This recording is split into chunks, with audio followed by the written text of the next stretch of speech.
주를 사랑하라. 무엇보다 뜨겁게 서로 사랑할지니 사랑이 모든 것을 덮어주네. 사랑 가운데 우리 온전히 사랑할 때 우리 삶이 그의 빛을 되네.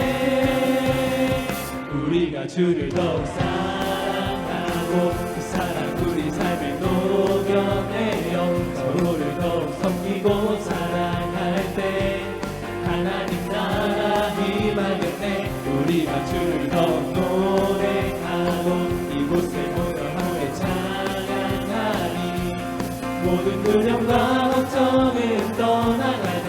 주 사랑 날 이곳에 가득해.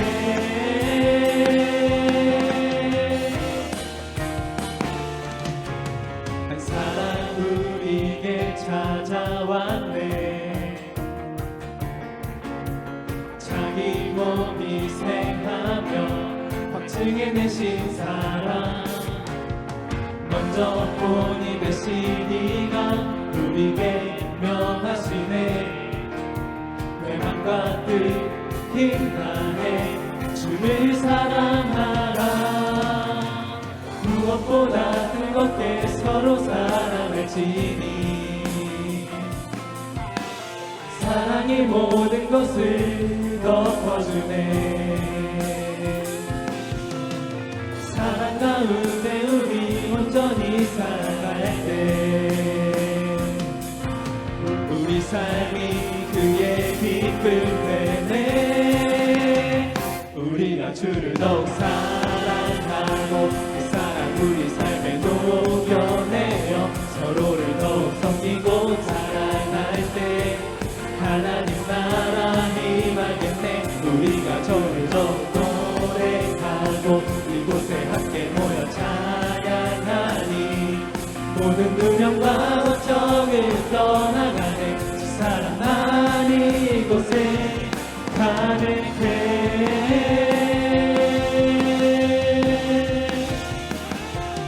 가득해.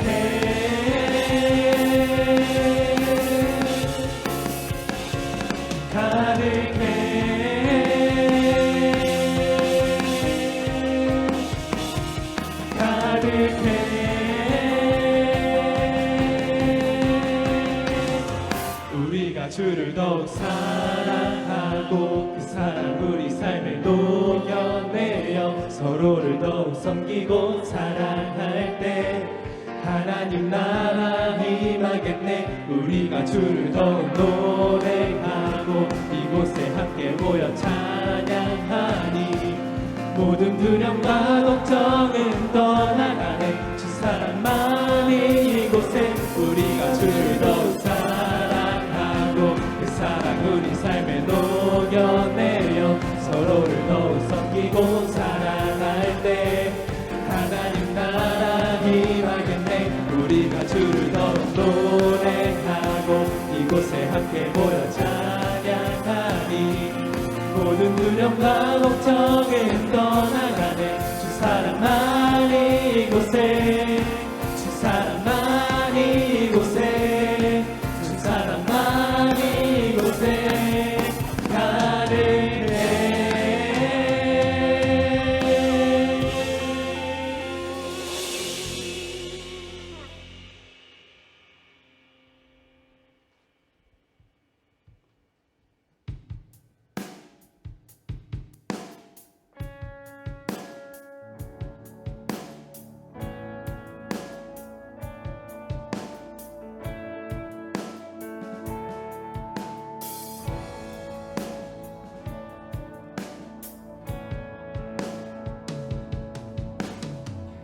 나의 산물 가운데 있을 때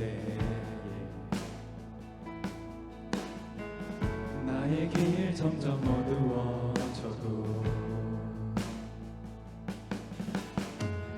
여전히 나의 맘속에 비춰주시는 주의 은혜로 나와 함께 하심을 아네. 불 가운데 가운데 있을 때 옆에 계셨고 깊은 바다 지날 때 함께 하셨네. 삶의 모든 순간마다 주 십자가 보니 그의 희생 기억할 때 내게 자유 주시네. 불 가운데 있을 때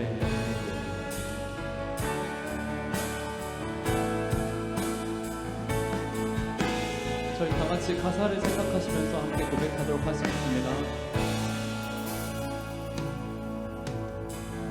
나 이제 주 안에서 자유하네.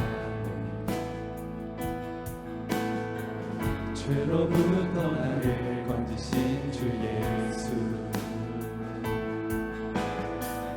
오늘도 나의 믿음을 강하게 하는 주의 은혜로 더 이상 세상에 절하지 않겠네.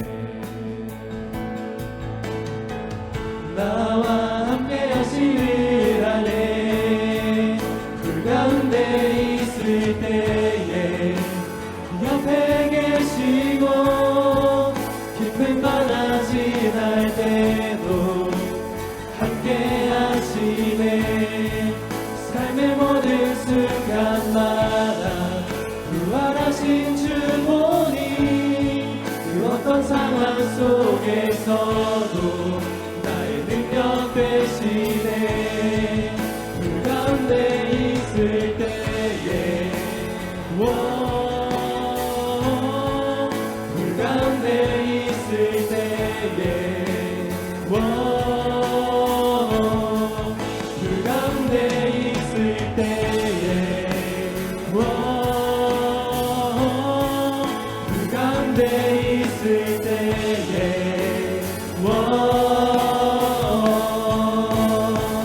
나의 눈 열어 어둠이 긴 빛대신 주를 보내. 하늘과 땅이 하나 되는 소리 울려 퍼질 때 모든 결박을 끊으시는 주의 능력 임하여 자유케 하시네. 자유케 하시네.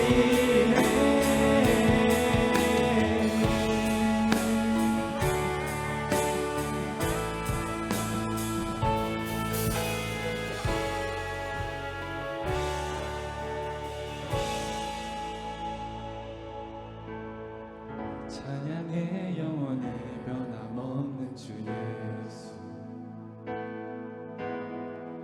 모든 이름 위에 뛰어난 그 이름, 연약한 나의 믿음을 강하게 하는 주의 은혜로 나와 함께 하심을 아네. 나와 함께 하심을 아네. 불 가운데 있을 때에 옆에 계시고 깊은 바다 지날 때도 함께 하시네. 삶의 모든 순간마다 주의 선하신 본이 그 어떤 상황 속에서도 나는 즐거워하리. 나의 눈 열어, 나의 눈 열어 어둠이 긴 빛 대신 주를 보내.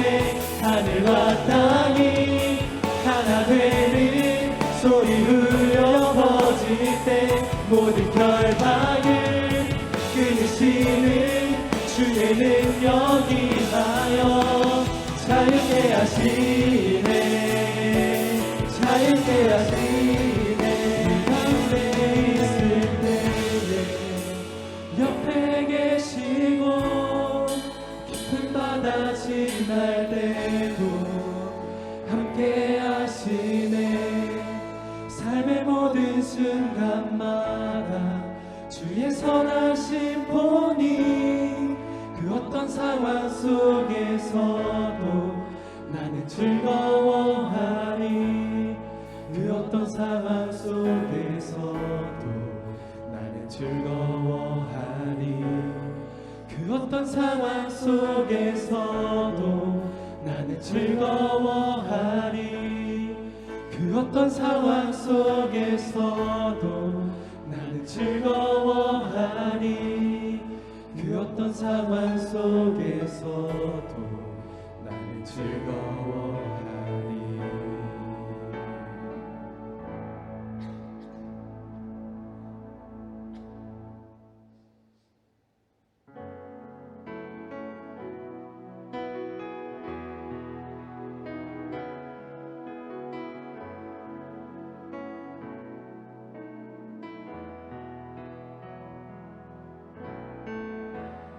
아픔 많은 세상에 주의 복음 들고 부르신 따라갑니다.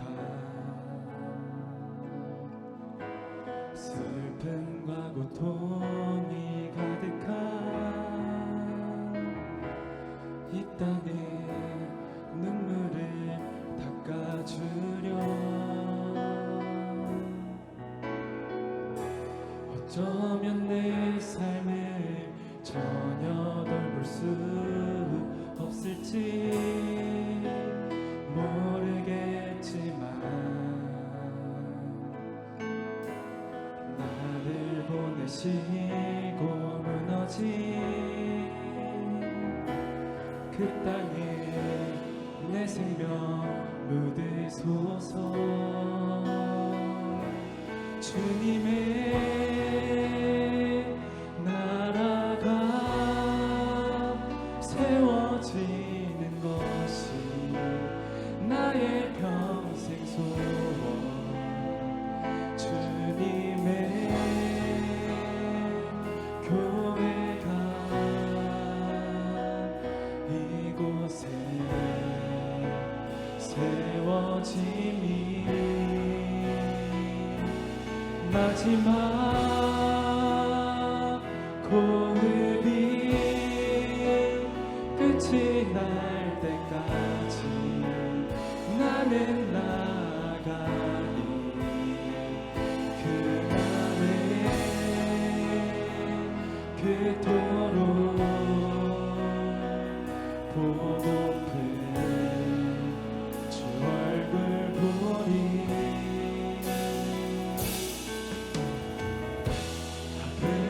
세상에 주의 복음 들고 부르시 따라갑니다. 슬픔과 고통이 가득한 이 땅에 눈물을 닦아주려. 어쩌면 내 삶을 전혀 돌볼 수 없을지 모르겠지만 나를 보내시고 무너진 그 땅에 내 생명 묻으소서. 주님의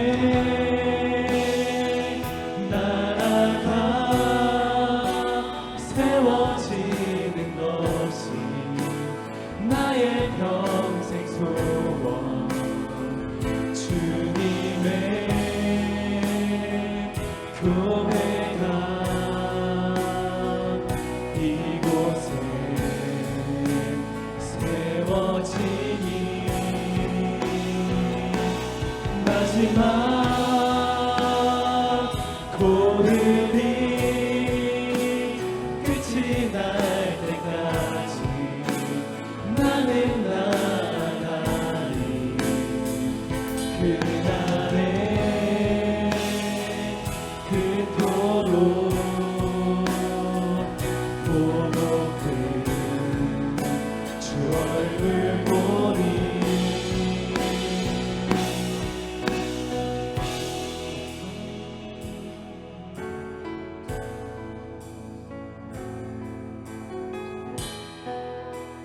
모르겠지만 나를 보내시고 무너진 그 땅에 내 생명 묻으소서.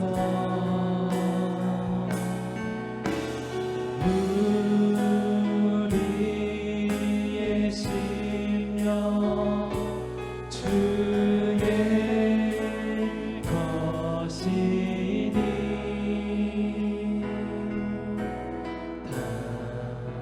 당신의 평상 만드소서.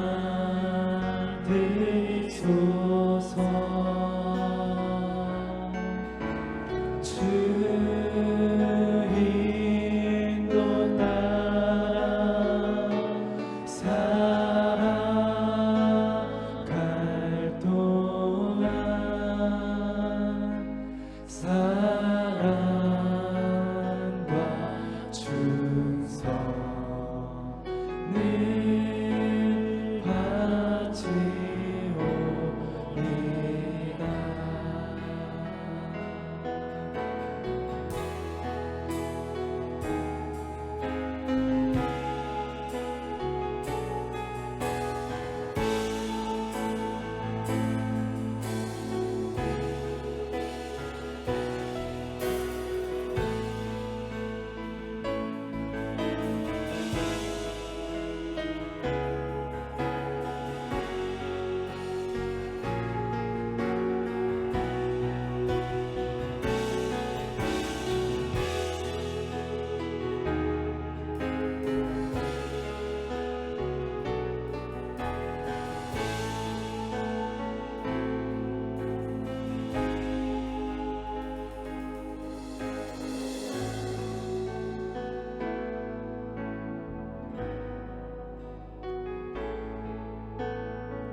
오늘 광고 말씀 따로 없고요. 다음 주 월달 큐티 말씀 책 나눠 가실 때 모두 빠짐없이 챙겨가 주시길 바랍니다. 오늘 이대한 목사님 설교 말씀 전하실 때 모두 은혜 받는 시간 되시길 바랍니다. 감사합니다. 오늘 함께 나눌 말씀 찾아보도록 하겠습니다. 시편 102편 1절에서부터 7절까지의 말씀입니다. 여호와여, 내 기도를 들으시고 나의 부르짖음을 주께 상달하게 하소서. 나의 괴로운 날에 주의 얼굴을 내게서 숨기지 마소서. 주의 귀를 내게 기울이사 내가 부르짖는 날에 속히 내게 응답하소서. 내 날이 연기같이 소멸하며 내 뼈가 숯같이 탔음이니이다. 내가 음식을 먹기도 잊었으므로 내 마음이 풀같이 시들고 말라 버렸사오며 나의 탄식 소리로 말미암아 나의 살이 뼈에 붙었나이다. 나는 광야의 올빼미 같고 황폐한 곳에 부엉이같이 되었사오며 내가 밤을 새우니 지붕 위에 외로운 참새 같으니이다. 아멘. 샬롬.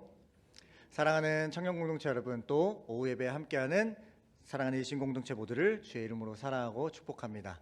함께 앞뒤 좌우 옆에 계신 성도님들과 인사해 보도록 하겠습니다. 사랑하고 축복합니다.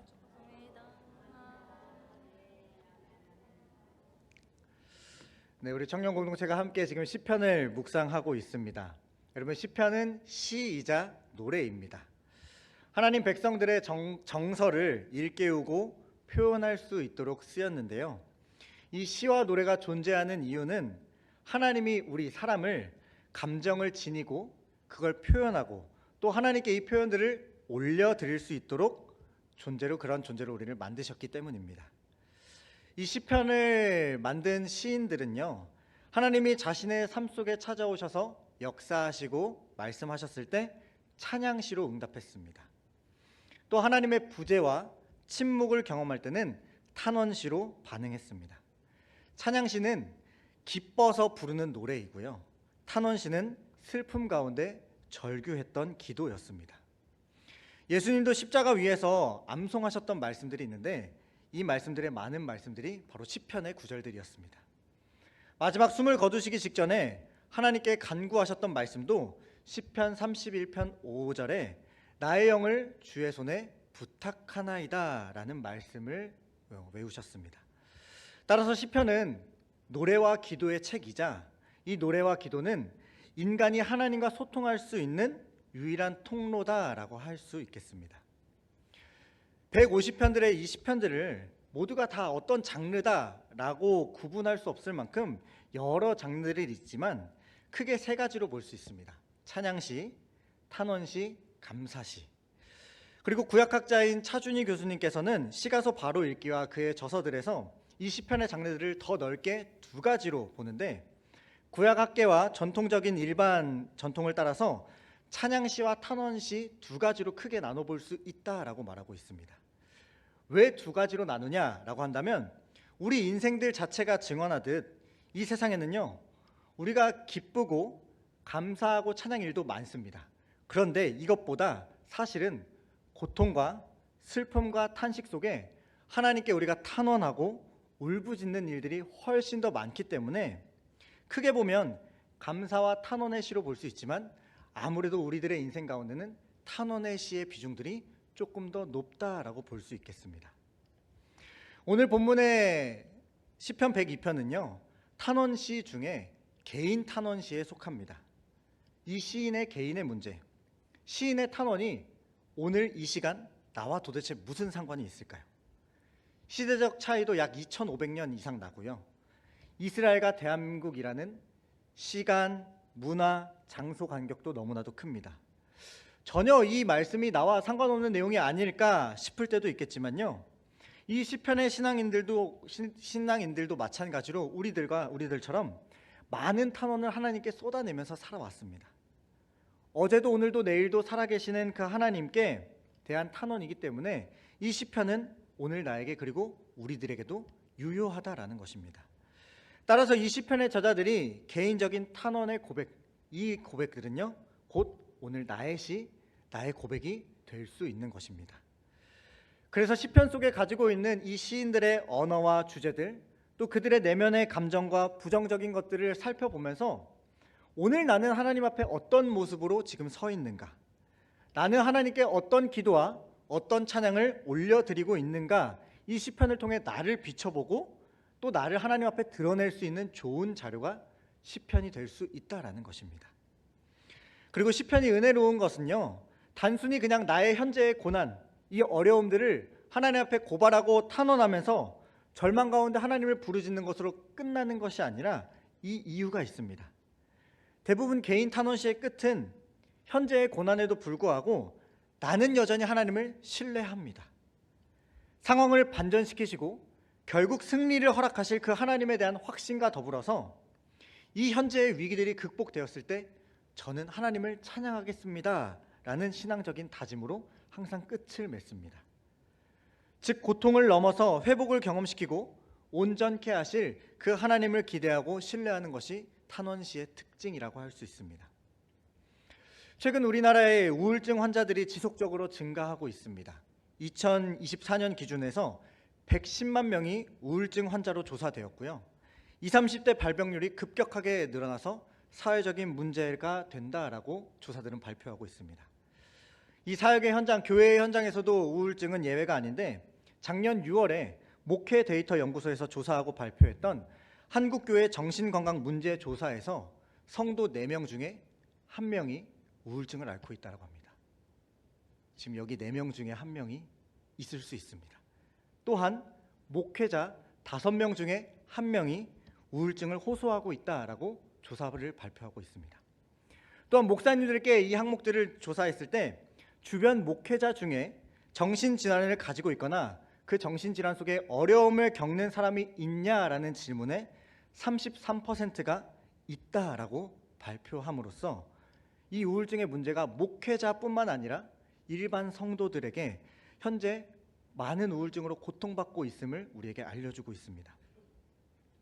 많은 그리스도인, 또 특별히 우리 청년들, 교회 안에서 열심히 여러분들이 봉사하고 밝은 에너지로 또 여러 가지 성실하게 많은 일들을 감당하고 있기 때문에 교회로부터, 성도님들로부터 많은 칭찬과 박수들을 받을 때가 있습니다. 또 이런 모습들을 여러분의 삶의 자리에서 열심히 최대한 이어가보려고 실천하려고 애쓰는 것도 제가 알고 있습니다.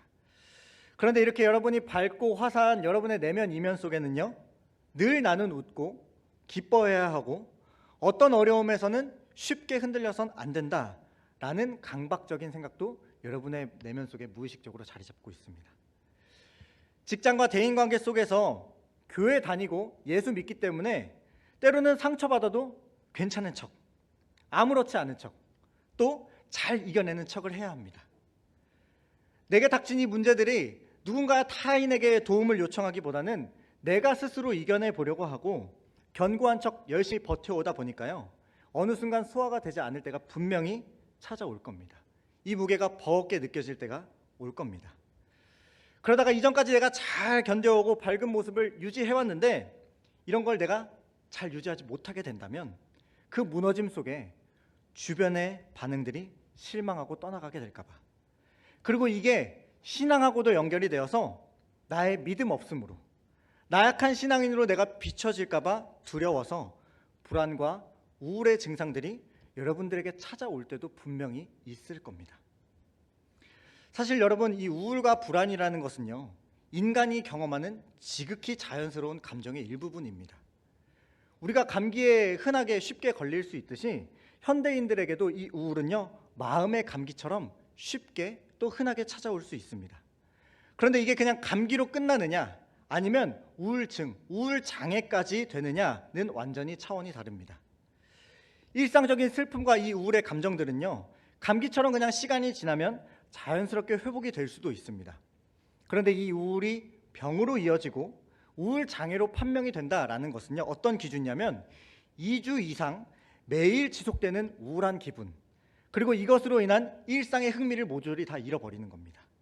그리고 이 모든 것이 나의 삶에 지장을 미치게 될 때, 개인의 삶을 심각하게 손상하게 될 때 이건 우울장애다라고 현대 이상 심리학에서는 말하고 있습니다. 오늘 시편 102편에 표제가 한 가지 붙어져 있습니다. 성경책을 가지고 계신 분들은 보시면 아시게 될 텐데요, 이 표제가 어떤 말씀이 기록되어 있냐면 고난당한 자가 마음이 상하여 그의 근심을 여호와 앞에 토로하는 기도다라고 기록이 되어져 있습니다. 시편의 기자는 지금 고난당해서 마음이 너무너무 상해 있고 무너져 내려 있다라는 것입니다. 우울하고 스트레스 받고 신앙적으로 바닥에 떨어져 있는 이때 그 근심을 하나님 앞에 부르짖고 토로하면서 주님의 얼굴을 내게서 숨기지 말아 주십시오, 아주 처절하게 고백하고 있다라는 겁니다. 이 시편 102편에서 드러나는 신앙인의 영적 우울증의 특징들을 우리가 발견할 수 있는데요, 바로 하나님과의 거리감, 소외감, 내가 하나님으로부터 유기되고 방치되었다라고 느끼는 순간 우리는 영적 우울증을 겪게 됩니다. 내 기도와 삶의 몸부림에 대한 하나님의 거절의 형태로 무응답으로 일관하시거나 아무런 반응이 없고 응답이 없을 때 우리는 영적 우울증에 겪게 되는 것입니다. 나의 기도와 탄원에 대한 하나님의 응답이 늦어지면서 영적 침체 상태가 되게 되고 그 침체 상태가 하나씩 지속되면서 영적인 우울증 현상들이 발생하게 됩니다. 시편 102편에는 이런 신앙인의 영적 우울 증상들이 기록되고 있습니다. 첫 번째는 식욕 감퇴 및 체중 감소입니다. 3절에 내 뼈가 숯같이 탔습니다. 4절에는 내가 음식을 먹기도 잊었습니다. 두 번째는 무기력함과 절망감입니다. 4절에 보니까 내 마음이 풀같이 시들고 다 말라버렸다. 세 번째는 슬픔으로 인한 체중 감소입니다. 5절에 나의 탄식 소리로 말미암아 살이 뼈에 붙을 정도로 내가 아무것도 먹지 못하고 말라버렸다. 네 번째는 외로움과 사회적인 단절 그리고 수면 장애입니다. 6절부터 7절에 나는 광야의 올빼미 같고 황폐한 부엉이처럼 밤에 잠도 못 자고 홀로 외로이 그 지붕 위의 외로운 참새처럼 의지할이 없이 지금 홀로 살아가는 존재가 나다라고 느끼고 있는 겁니다. 다섯 번째는 슬픔과 눈물 흘림으로 9절에 보니까 죄를 양식같이 먹고 눈물 섞인 물을 내가 마시고 있다라고 고백합니다. 마지막 여섯째는 에너지 감소로 11절에 내 날이 기울어지는 그림자 같고 내가 풀에 시들어짐 같습니다라고 말하고 있습니다. 아유 목사님, 신앙이 좋으면 우울증 그거 안 걸리는 거 아닙니까? 물론 부분적으로 맞을 수는 있습니다. 좋은 신앙은요, 이 우울을 예방하고 면역력을 키워주는 건 맞습니다. 그런데 이 우울증의 현상들은 너무너무 다양합니다. 우리가 살아가면서 내 몸과 영혼이 분리되어 있지 않고 함께 살아가기 때문에 나의 주변의 환경이나 건강이나 물질, 심리 상태, 대인관계 여러 가지를 통해서 문제가 생기게 되면 당연히 우리의 몸에서는 반응이 일어날 수밖에 없습니다. 그래서 그리스도인들 같은 경우에 영적 침체가 없는데도 불구하고 신체적인 질환이나 정신적인 질환에 얼마든지 걸릴 수 있다는 것입니다. 이건 아담의 범죄와 타락 이후에 인간에게 찾아온 연약함과 깨짐 때문입니다. 그래서 우리 주변에 혹여나 신앙인들 중에 우울증으로 힘들어하거나 이 우울을 넘어서 불안장애나 우울장애의 차원으로 넘어간 지체들이 있다면 그들에게 야, 너 그거 신앙생활 제대로 안 해서 믿음 떨어져서 그래. 너가 그렇게 살아가니까 하나님과의 관계가 당연히 깨진 거지. 네 신앙 상태를 지금 점검해봐. 너가 그따구로 사니까 마귀가 찾아와서 그렇게 네 마음에 공격하지. 이렇게 우리가 정죄의 시선과 너에게 문제가 있을 거라는 판단은요, 오히려 지금 그 증상을 겪고 있는 상대방을 더 벼랑 끝으로 몰면서 하나님과 단절되는 길로 몰아세우는 잘못된 행동입니다. 하나님과 동행하는 여정 속에서도요, 우리는 얼마든지 외로움을 느낄 수 있습니다. 예수님도 십자가 위에서 처절하게 외로움을 느끼시면서 소리치시고 부르짖으셨는데 이걸 불신앙이라고, 이걸 믿음 없다라고 정죄하는 우리의 모습이 있다면 어불성설과 같지 않겠습니까? 제가 21살에 1년간 휴학을 하고 대만으로 7개월가량 선교를 다녀올 기회가 있었습니다. 이 7개월의 시간은 정말 다 하나님께서 모든 것을 다 인도해 주심으로 먹고 자고 공부하는 그 모든 것들이 다 해결이 되었습니다. 주중에 오전에는 랭귀지 스쿨에 가서 중국어를 배우게 되었고요. 학교가 끝나면 선교사님 교회에 가서 현지 사역을 돕게 되었습니다. 또 주말에는 현지 교회 찬양팀과 유치부 사역들을 함께 봉사하면서 지냈습니다. 문제는 이런 은혜로운 선교의 현장에 잘 적응하고 지내다가 어느 주일에 사역을 마치고 교회 분들과 함께 교제 공간에서 다과를 하면서 있었는데 저만 덩그러니 다른 세계에 놓인 것 같더라고요. 언어적으로 정말 많이 부족했다 보니까 함께 모여서 웃고 대화하는 그 일상이 제게는 하나도 이해가 되지 않는 겁니다. 같은 공간에 있는데 나만 다른 공간에 벽이 쳐져 있는 것 같고 꽂아 놓은 보릿자루 같고 이해가 되지 않는데 혹여나 그 분위기 흐트러뜨릴까 봐 억지로 웃고 리액션하는 모습이 너무 이질감이 느껴지기 시작했던 겁니다. 그런데 더 힘들었던 건 내가 그렇게 소망하고 그렇게 사랑을 느꼈던 이 선교의 현장, 사랑하는 사람들과 주님의 몸된 교회에서 함께 교제를 나누고 있는 이 현장 속에 내가 왜 우울해야 되고 내가 왜 소외감을 느껴야 되고 내가 왜 힘들어야 할까? 이게 너무 속상하면서 나는 왜 이렇게 나약한 걸까? 나는 왜 이렇게 부족한 걸까? 내가 왜 이것밖에 안 되지? 라는 너무 복잡한 감정들이 막 물밀듯이 밀려오더라고요. 그래서 그 자리에 함께 있기가 너무 어려워서 자리를 박차고 나가서 화장실에 갔는데 너무 속상한 나머지 막 울음이 펑펑 터졌던 기억이 있습니다. 이제 와서 생각해보면 이제 막 20살, 21살 된 청년이 니하오, 셰셰 이런 단어밖에 저는 모르고 그곳에 갔습니다. 손짓, 발짓, 바디랭귀지 허접한 영어들을 섞어가면서 어떻게든 이곳 가운데 인도하신 그 하나님의 이유와 목적대로 살아내려고 최선을 다하면서 지냈던 게 잘한 거였고 애쓴 거였는데 그땐 내가 왜 이렇게 연약해 보이고 바보 같아 보이고 왜 이렇게 외로웠는지 모르겠습니다. 그런데 이런 감정들을 느끼면서 몇 주간 정말 오늘 시인의 고백처럼 입맛도 없고요. 친구들과 사람들을 만나도 교회 안에서도 행복과 기쁨이 없고요. 밤에 잠도 못 이루고 자다 깨다 기도도 나오지 않는 삶의 연속이었습니다. 근데 그때 어떻게 하겠습니까? 그나마 붙들 수 있는 건 하나님밖에 없더라고요. 하나님한테밖에 쏟아놓을 수밖에 없더라고요. 누구한테 말도 못했습니다. 왜냐하면 그 말을 나의 언어로 전달할 수 있는 언어적 능력이 없었습니다.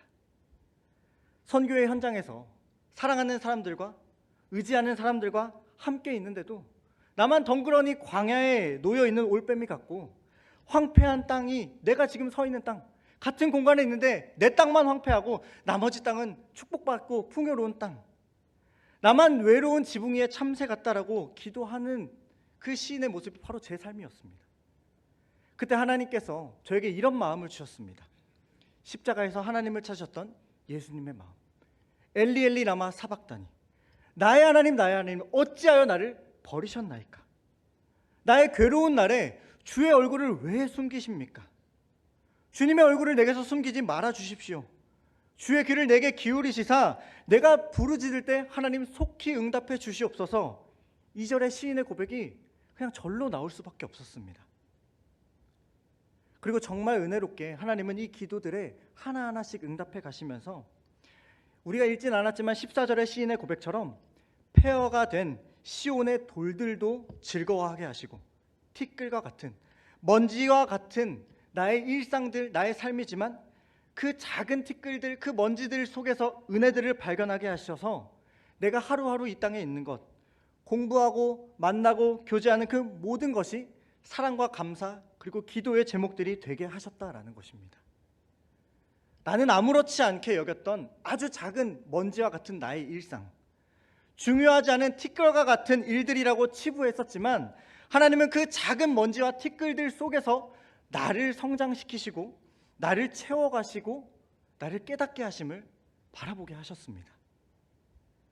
사랑하는 여러분, 우리는 흙으로 지음받은 연약한 존재이기 때문에 반드시 다른 인간들을 필요로 합니다. 그리고 우리들의 신앙의 여부와 상관없이요, 외로운 상태에서 외로움을 느낀다라는 건 지극히 정상이고 자연스러운 행위입니다.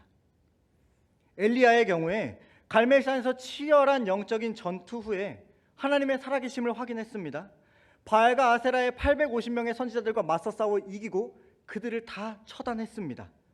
그럼에도 영적 침체를 경험했습니다. 선지자로서의 사명이 송두리째 흔들려서 도망합니다.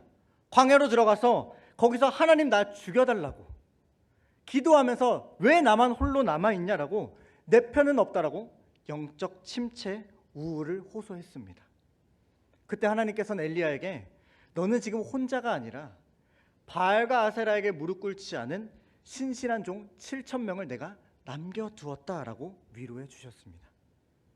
이게 영적인 침체에 빠질지라도 우울을 호소할지라도 그 경험 속에 엘리야도 사용하셔서 하나님의 온전한 일꾼으로 신앙과 성품을 성장시키는데 그 우울과 절망과 탄식까지 쓰시는 하나님의 방법이라는 것입니다. 즉 오늘 우리가 느끼고 있는 이 나의 눈물들, 슬픔들, 우울과 영적 침체들, 이거는 오히려 이 나의 연약함을 통해 예수 그리스도의 사랑을 더 깊이, 더 인격적으로 만나고 더 깊이 누릴 수 있는 기회가 될 수도 있다라는 것입니다.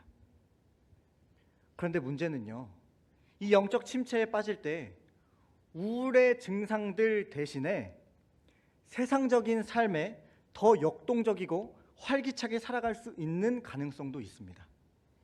특별히 우리 사랑하는 청년들, 정말 중요한 사실인데요, 하나님과 나의 관계가 분명히 문제가 있고, 물론 내 잘못이죠. 하나님은 잘못이 없으십니다.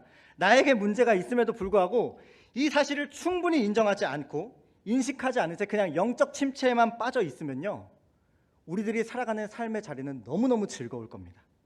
더 활기찰 거예요. 왜냐면 나를 묶고 있는 족쇄가 풀린, 고삐 풀린 망아지가 우리가 되는 것이기 때문이니까요.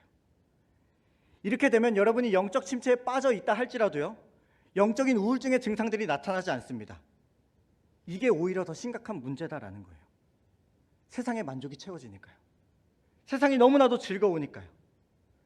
우울이란 증상이 우리의 삶의 경보음으로 울리면 다행인데 울리지 않으니까 내 삶에 뭔가 문제가 생겼구나, 하나님과의 관계 속에서 경고등이 켜져 있구나, 우리가 깨달아야 되는데 그걸 깨닫지 못하고 더 활기차게 나가서 죄를 짓고 악하고 불의한 일을 하는데 기쁜 겁니다.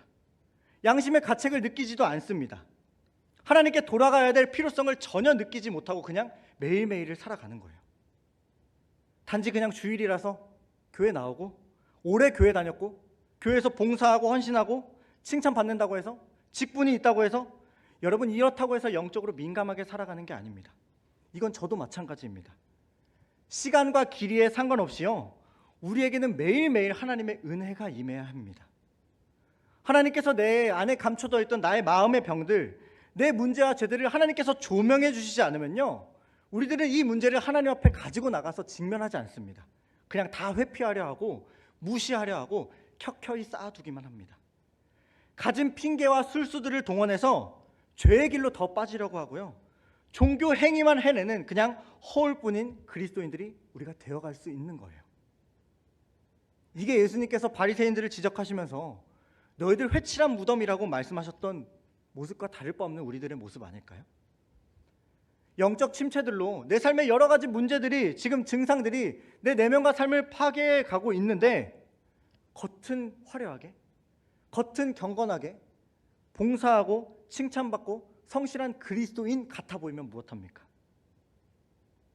사랑하는 우리 청년 공동체 여러분, 지금까지 지나쳤던 것들이 하나님께서 여러분의 마음 가운데 찔리게 하시고 마음에 걸리게 하시고 생각나게 하시면서 이게 죄였다라고 인식시켜 주시는 순간이 바로 은혜의 순간이에요. 이게 성령의 빛이 여러분의 삶에 조명되면 내가 덮고 그냥 숨겨두었던 아주 작은 죄들까지 다 드러나게 되어 있습니다. 특별히 여러분들이 정말 어린 시절부터 교회를 사랑하고 최선을 다해 이 청년회 때 교회의 많은 곳에, 보이지 않는 곳에서 봉사하고 헌신하고 살아가는 거, 물질과 여러분의 그 시간까지, 여러분의 삶까지 기꺼이 하나님께 내어드리는 여러분의 그 삶의 모습을 정말 사랑하고 축복하고 또 위로합니다. 혹 여러분이 살아가면서 다른 이들의 시선과 기대감, 또 많은 인생의 고민들과 미래에 대한 걱정과 불안, 또 대인관계나 직장관계 속에서 받는 스트레스 때문에 정말 힘들고 지치고 우울했음에도 이 교회에서 티내지 못하고 어거지로 그냥 꾸역꾸역 봉사하고 신앙의 끈을 놓지 않으면서 예배의 자리에 나와 있는데도 아무런 은혜 받지 못하고, 찬양은 하지만 내가 뭔 말을 하고 있는지, 뭔 고백을 하고 있는지도 모르고, 기도의 자리에 나와서 기도 시작했지만 아무 말 못하고 그냥 눈만 감고 있다 할지라도, 그리고 그 기도의 고백이 그냥 주님, 주님, 주여, 주여만 나온다 할지라도 괜찮습니다. 나의 영적 우울감이 하나님이 내 기도에 응답하지 않으셔서 침체되었다라고 한다면요, 여러분 지금 이때가 하나님의 위로가 임할 때임을 깨달으시길 소망합니다. 그리고 이 영적 우울감을 내가 해결하려 하지 않고 하나님과의 관계는 전혀 신경 쓰지 않은 채 오히려 그냥 세상 속에 살아가는 삶을 즐기고 빠져 있었다고 한다면, 여러분의 마음 가운데 언젠가 하나님께 돌아가겠지, 언젠간 회복될 거야 라면서 지금 방황하고 있었다면, 오늘 말씀을 통해 우리들의 연약함을 비추시고 드러내시는 그 생명의 빛 앞에 숨김없이 가림없이 나아가시길 소망합니다. 고난당한 자가 마음이 상하여 그의 근심을 여호와 앞에 토로하는 기도를 드릴 때 하나님은 그 기도를 기다리고 계시고 그 기도에 응답하실 줄 믿습니다.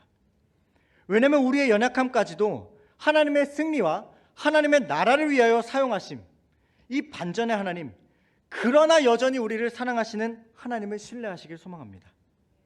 그래서 우리들의 삶에 가진 수많은 고통의 멍에를 벗기 위해 오늘도 주님, 내가 주님께로 더욱더 나아갑니다. 함께 고백하며 그 주님 앞에 나의 영적 침체들을 극복해 나가고 그 주님 앞에 나의 문제들을 발견하고 비출 수 있는 우리 사랑하는 일심교회 공동체가 모두가 되길 소망하며 함께 찬양하고 기도의 자리로 나아가도록 하겠습니다.